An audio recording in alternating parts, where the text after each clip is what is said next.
Hello, ladies and gentlemen, and welcome to the School of Science. My name is Luke, and this is the post-match reaction for Accrington Stanley versus Everton. Accrington Stanley won, Everton won. Now, a couple of things to take into account today before we delve too deeply into this one. So, first things first, it's a pre-season friendly. These games don't really have much in regards to actual consequence or anything like that. It's literally just to get the legs stretched and everything and get some match time logged for some of the players and whatnot. So don't take this result as a reflection upon the season, because it's not. I mean, let's be honest. We had a game, about 6, 7, maybe even 8 years ago, where we won 22-0. And seeing that sort of result, you'd think, okay, Everton are going to win the absolute lot. I think we had quite a bad season, actually. I think we finished about 11th or 12th, if I'm not mistaken. So, yeah.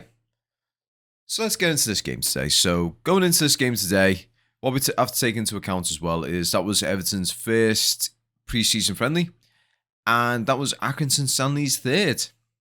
So, they've had their legs well stretched and everything, and I think they had quite close to a fully fit squad. But going into the game today, pre-match, as you know, it was a fairly strong lineup with the regulars of the likes of Branthwaite, Mikolenko, James Garner, Charlie Alcaraz. They were in the starting lineup alongside the likes of Armstrong, Keane, Patterson, Chimiti, Burnham, Harry Tyler. So we had a fairly strong squad to start out with, funnily enough. I mean, I'll be honest. Let's say, for argument's sake, we were doing the Carabao Cup. I would say if I would have saw that lineup, I wouldn't be too surprised if it was, say, like against a lower league side, like, say, your Doncasters, your Tramiers, your Accrington Stanleys, your Blackburns, your Wigans, something like that. If we were to have a game against one of those sort of teams in the Carabao Cup, and we put that sort of lineup, I would have went, you know what, that's fair. Moyes is trying to sort of test the legs of some of the other players and whatnot. So, yeah. So, first couple of minutes, Accrington Stanley actually started really well. They were putting the pressure on us and forced a fairly decent save from Harry Tyler very early on. So, it was a decent cross by their player with a glancing header, and he had to get both hands on it and get it over the net. Otherwise, it was a guaranteed goal. But after that, Everton for the first 10 to 15 minutes, we'll say, they were trying to sort of find the way around the pitch a little bit. We had a bit of a moment there with Dwight McNeil, so he had a bit of a challenge. He had a foul and went down, but when he did a couple of gestures here and there, you thought, oh crap, he's injured. Because he looked like he was calling over the physios onto the pitch. So a little bit of panic set in there, but when you look, it was more gesturing towards his boot. So you could actually see after that player had sort of ran his studs across his foot, it had taken the laces out of his boot. So he had to basically get that either replaced or fixed or something along them lines. But yeah, but shortly after that, there was a really good passage of play where Patterson, it was pretty much, I think it was Armstrong through to McNeil and then onwards to Patterson. It was a good one. And Patterson, he has a crack at it and it went a bit far of the post. But to be honest, so that was pretty much Patterson's game today, unfortunately. He has a good few moments and he was good getting the ball up the field, but his end product is absolutely abysmal. I mean, I'll be honest, I don't even think he'd be able to score a conversion if he was playing rugby with them sort of shots.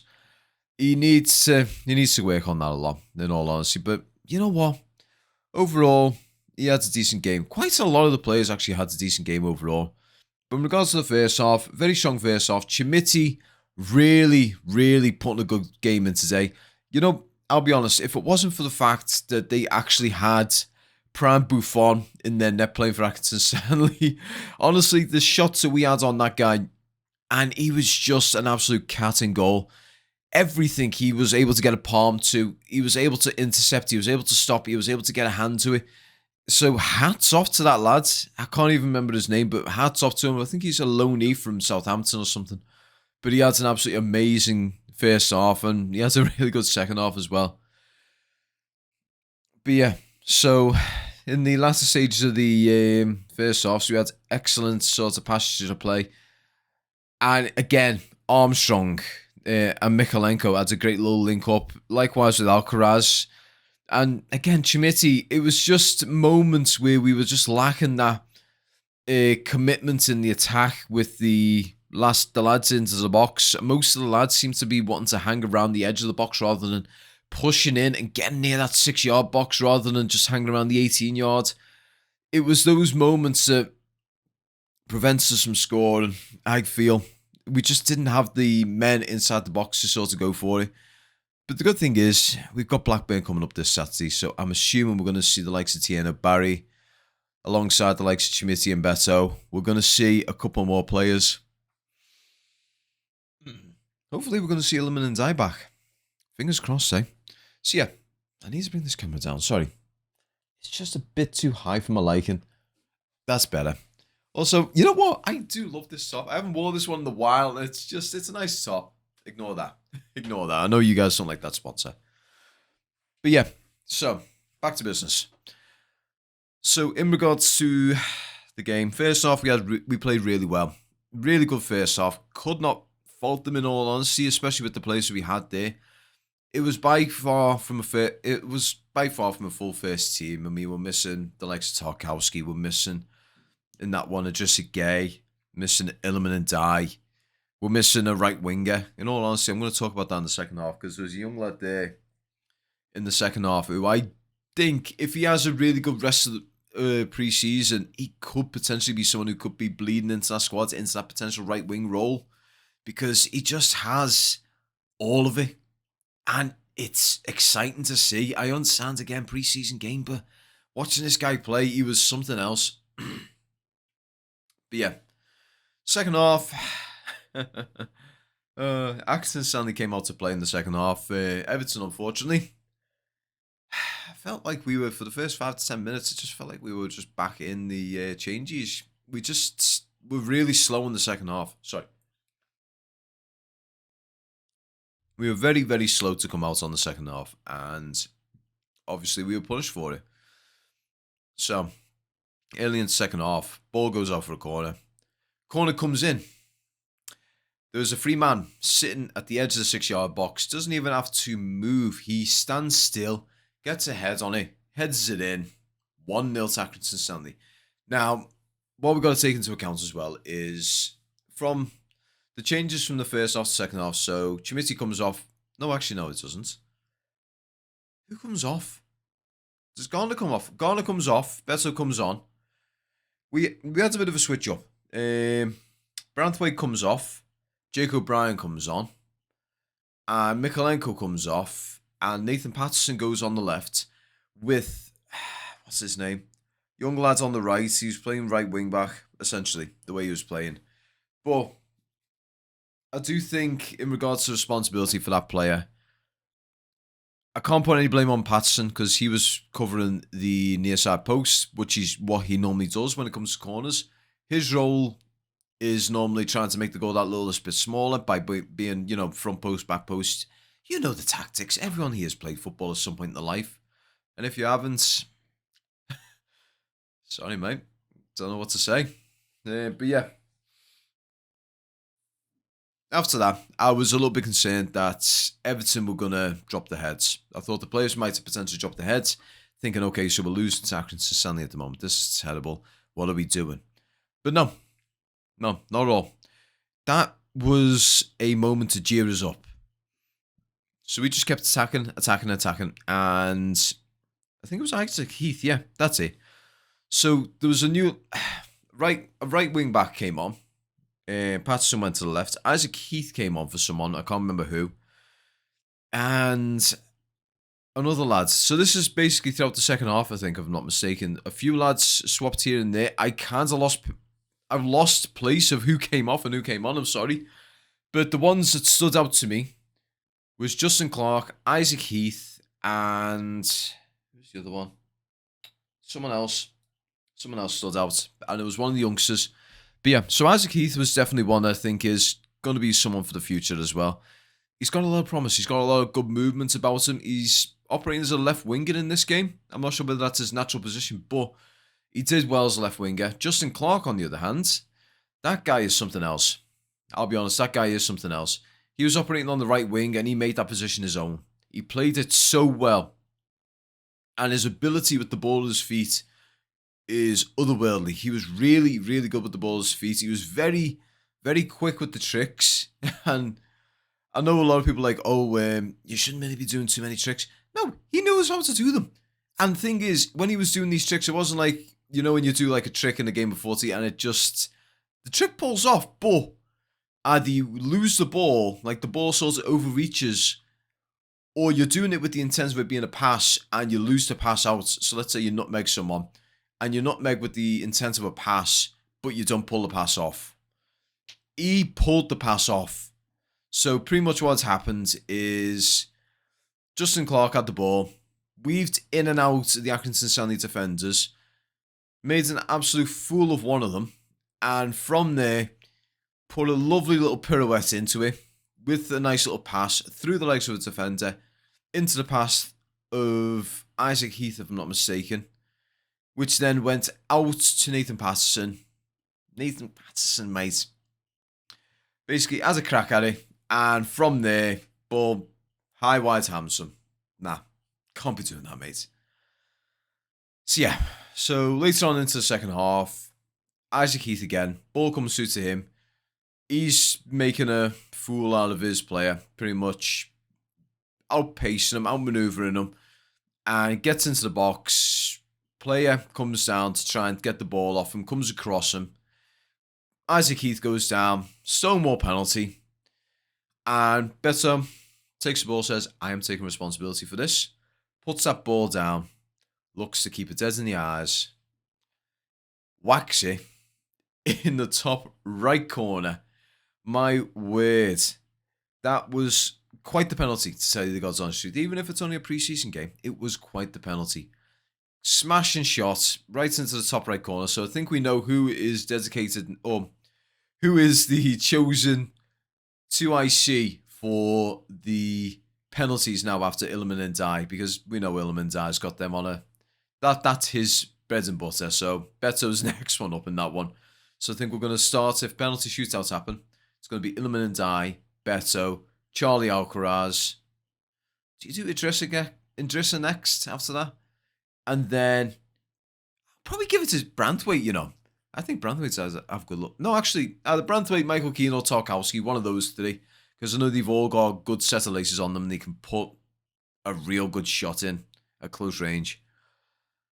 So yeah. So overall, it was a very good game. It was a really entertaining game to watch. And I was sort of thinking back to the Sligo Rovers game last season when we were playing under Dyche, being the first game of the pre-season. And I'm not going to lie, it was a night and day difference.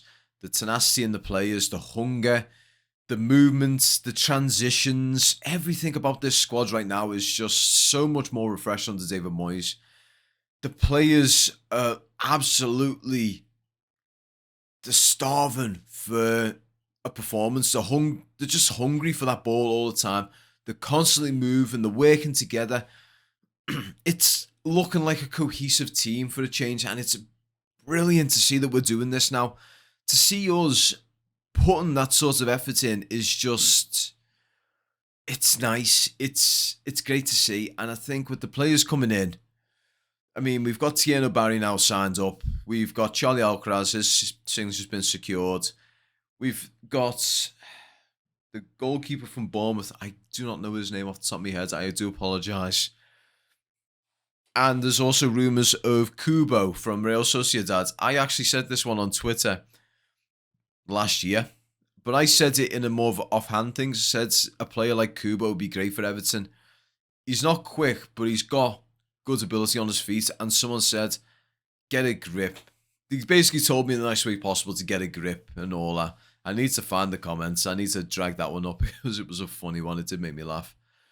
Because they thought I was genuinely saying, oh, Everton should get him. But I was saying a player like him. Because Kubo was considered up there as one of the best right wingers in the top 5 leagues at that time. And I say one of the best. He's not the best. He's one of the best. So anyway, in say like the top 10 or top 20 right wingers at the moment. So yeah. So overall, really, really good first preseason game. Great to see the players putting the shift in that they did. Don't get me wrong, there was a few moments there that we could be asking questions of. I mean, the communication between Jake O'Brien and Michael Keane at the very beginning of the second half was a bit lackluster. It was a bit questionable, but they made up for it. They did make up for it. The lads were getting up there. They were doing what they can. The youngsters certainly made themselves known today. And I do think if all those lads keep putting in the performance that they are right now in the foreseeable games, so against the likes of Blackburn Rovers, against the likes of United, Bournemouth, West Ham, Roma, if they can keep putting these sorts of performances in, then I would have no doubt that Moyes, Alan Irvine, and the rest, Leighton Baines, and the rest of the coaching staff might turn around and say, you know what? You've really proved your worth here, mate. So, we're not going to guarantee you games all the time, but you are now an option in the first team. Definitely. Because those youngsters certainly showed their worth today. And I could not be any prouder of those lads. So, yeah. So all I'm going to say now is thank you so much for watching this video. I do greatly appreciate your continued support. And if you want to be like these little legends down here and get your name in the banner down below, why not become a part of the Cup of Coffee tier here at School of Science TV? Becoming a part of the Cup of Coffee tier is less than £1 a month. And what you're doing is you're supporting this channel and helping me upgrade hardware, software, and doing all sorts of other things. I mean, as you can see here, we've got the microphone. This is down to you guys. This is YouTube revenue microphones. Again, lapel mics. So whenever I'm doing it from the phone camera, you've been able to help me upgrade my motherboard and CPU. That's down to you guys with the YouTube revenue and the guys down here with the Cup of Coffee tier, as well as buying the merchandise that I make as well. I don't make amazing merchandise, but I make some merchandise, Because what you got to take into account as well is I do all this solo. There's literally no one else doing all this. I do the camera work. I do the audio editing. I do the video editing. I do the presenting. I do the recording. I do the uploading. I do the social media. I do the merchandise. I do all this sort of stuff on my own. So doing all this is difficult. And the good thing is any revenue that comes into this channel goes back into the channel. It's not getting sent off to someone else who's doing some stuff here and there and going, here you go, mate, here's a few quid. Thank you for your help. It's all coming straight back into it. It's like I said, the new motherboard, the new CPU, the lights that I've got here. I've got two floodlights essentially in front of me. Well, LED lights. I mean, the lights up here. All this is YouTube revenue money, helping me to improve this channel for you guys. So if you want to help contribute to that sort of stuff, again, Cup of Coffee tier is massively appreciated. And I said, it's only £1 a month. It's not even a cup of coffee. It's not even a half cup of coffee. A bloody cup of coffee these days costing 83 quid. So it's not even half a cup of coffee. So that is all I've got to say about that. But if you can't do that, I understand fully. So your continued support, just watching the video, subscribing to the channel if you haven't already, liking the video, putting stuff in the comments below, whether you want to suggest something to me, whether you want to say, oh yeah, I like this, or no, I didn't like this. Or you want to say, you know what, I like this, but you could probably do it better if you do this. Stuff like that is just massively appreciated, guys. But in any case, it is almost 10 o'clock in the evening now. I am very tired. I've been up since 4 a.m. this morning. I have been to the gym at about 5 o'clock this morning and went to work. Straight after work, went for a run, and then came back and did all this. So I am exhausted. So all I can say is, again, thank you all so much for your support. I hope you guys enjoy the rest of your week. Up the freaking toffees, and peace.